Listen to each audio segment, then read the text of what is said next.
Thank you for turning to 10, your news leader. 10 News Conference with Gene Valicenti continues right now. My understanding is around December, it withdrew its application from planning. Zoning application, sales application, do you know what? Look at the planning board. Yeah, they withdrew their application. That's the Costco. That's a hot issue in Cranston. Joining me in studio now to talk about her campaign for mayor is Republican State Representative Barbara Ann Fenton-Fung. You know her husband, Alan Fung, who's over in the other room with us today. He was the mayor. She wants his seat. You're a state rep now. I am. And so you want to stay in politics. You want the mayor's job. So, look, I've absolutely loved my time up at the House. It's been a lot of fun. 4 years ago, we were yes, here. I remember that. Yeah. You took out Nick Mattiello. It was a big race back then, 4 years ago. And now we take a look at Cranston. It's a city that's completely lost its mojo. I mean, Alan and so many other, whether it was Republican or Democratic council members, really, they were the architects of the first Cranston comeback. But now it's a city that's flat, it's stale, it's lost, well, it's now only the third largest city, okay?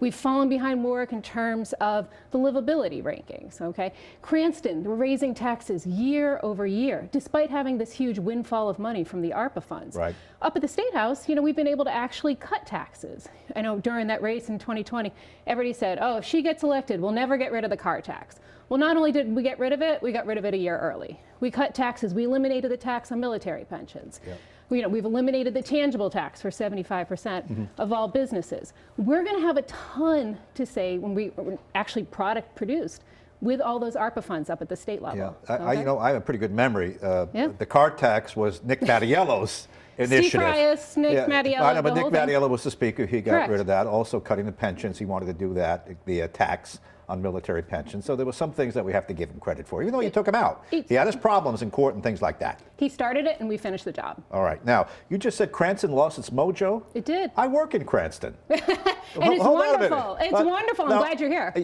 Well, how has it lost its mojo? Route 37's been all reconstructed. You got Topgolf up there. Your Garden City's booming. One store goes out, another comes in. Is that fair to Mayor Hopkins that he's lost his mojo? Is that really true? Take a look at the city right now, okay? Not only when you're talking about Topgolf, who brought Topgolf in? It was actually my husband. I'm glad it got finished. It was delayed, of course, during the COVID pandemic.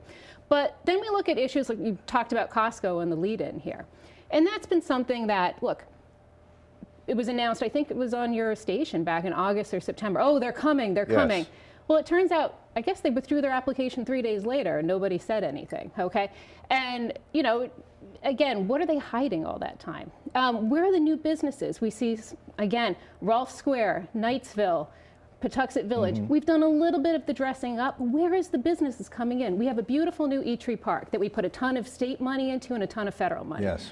But the Hopkins administration does not do a good job following up with great economic development. Look at what they do on Federal Hill, okay? Rick Simone and the Federal Hill Association, they have constant event after event, and things are going on, okay, in a difficult area of that city. Right. But here we have a beautiful new park, and then there's no economic development behind it. So those restaurants and those specialty retail locations, they're not getting that benefit from it. Federal Hill has its problems too, well documented. They try hard, they do, but it's in the news for other reasons. But use that model and take the villages of Knightsville, of Rolfe Square, of Patuxent Village, and increase that vibrancy that really attracts people in their 20s and 30s to say, hey, look, Cranston's got it going on. We want to bring not only our family here, but I want you to bring your business here as well. And we've got to foster that. And right now, the economic development team is not. I'm going to ask you about some specifics, but the underlying is your husband did such a good job that Mayor Hopkins ran on his coattails and praised him. And now the Fungs are coming back and throwing him under the bus. I would say under the bridge, but the bridge only has half. No more bridge, nor bridge. You're throwing him under the bus. What happened? There's not that many Republicans in your town. Why such animosity between the two? I know politics, all is fair in love and war. This is a little bit different per se. Mayor Hopkins absolutely used my husband's name during that entire 2020 run. I'm going to be the next Alan Fung. I'll be Alan Fung 2.0. And literally the next day after the election, it all kind of turned sour, and he never listened to Alan after that. Okay. Now you're giving me a little news. So give me some of the insight. What happened right after the election? A little falling out? What was it? No, the falling out is you weren't listening. You were not doing things the way Alan was. Think about 12 years. Alan, to his one of his greatest faults is how completely honest he is, okay? And how much, I remember I was on one of my first dates with Alan, and somebody came up to our table and they're like, I love that I can bring my business into your city and I don't have to know a guy, okay? But now, with the Hopkins administration and that old guard they've brought back from the 70s and 80s, not only do you have to know a guy, but you have to donate to the guy, and you have to use the guy's friends to get anywhere in the city. Well, those are pretty serious allegations. They're not really. This is what's going on. You And if have you're to know a businessman- guy and you have to donate to the guys. Was it pay for play? Is that what you're saying? Take a look at the team that he's got around him right now, okay? So there's you'll know this at the Cranston Print Works, okay? Yep. There's a guy who's a developer there. He reneged on his deal. He owes the city tens of thousands of dollars, okay, and got out of it. And that kind of fell through the handing through the administration. It was the Economic Development Fund. Yep. But all of a sudden, he hires Ken's campaign chair, okay, a very busy attorney in planning and zoning. And all of a sudden, he gets that pushed through, okay? And he's probably saying, oh, as long as I had the right team, I knew I could get these deals cut through planning and the city council eventually to get different zoning and things he needs to do. But he completely reneged on the other side of it. Okay, and he still owes the city tens of thousands of dollars. All right, well, listen, since there's no love anymore, you know, Ken Hopkins, I remember coming in his first interview after he won, and there was concern about the financial mess that he inherited. And he said, he tried to cover for your husband. And then later came out, it might have been some health care bills that were left over. You remember all that. So take a look at Ken's own words. You don't even have to believe me. Listen to Ken's own words. That year of a transition where it goes into like the fiscal year ends in June, that's the last year they had a surplus, okay? And Ken's bragging, oh, we have a $3 million surplus. Right. His words, not mine, okay? Now, during a global pandemic, there were some healthcare bills. Okay, this is not breaking news, all right? During global pandemic, healthcare costs go up. That's a completely appropriate way to use those ARPA funds to help clear those out. City of Cranston is a self-insured entity, so those are completely appropriate. But take a look. But he did a nice gesture for your husband. There's some questions about the mess that came in, and he covered for him, didn't he? I'm not even counting those healthcare dollars there. When he goes from a huge surplus that he admits when he inherited, the next year later he has to raid that ARPA funds for, I think it was over $12 million, plus he had to raise taxes almost 3%. Now, perhaps it's because of the frivolous spending. He is much more concerned about renovating his office and putting in all these new things.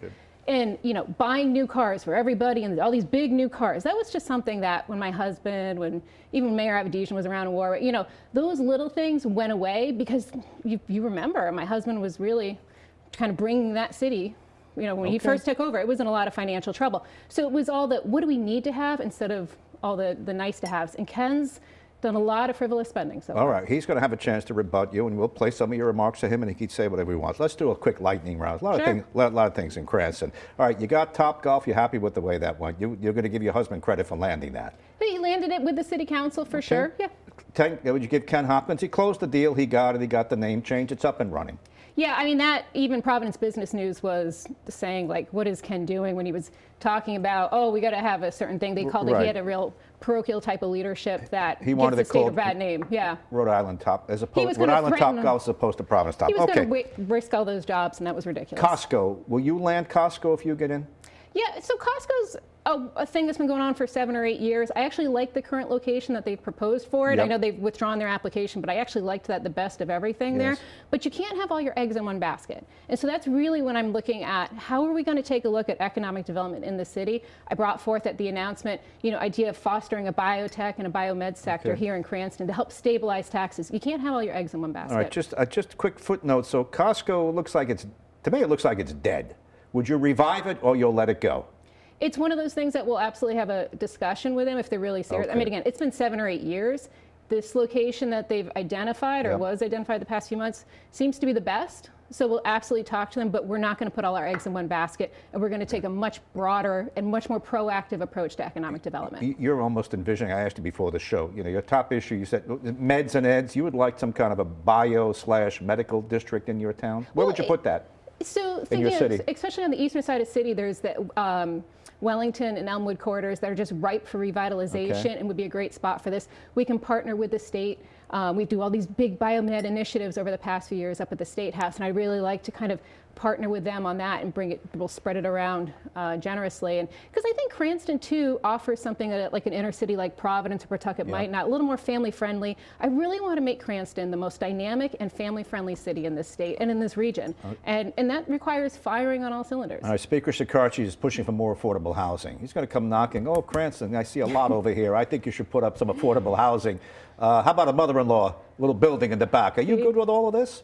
The ADUs, I did vote for the ADU bill that just came through.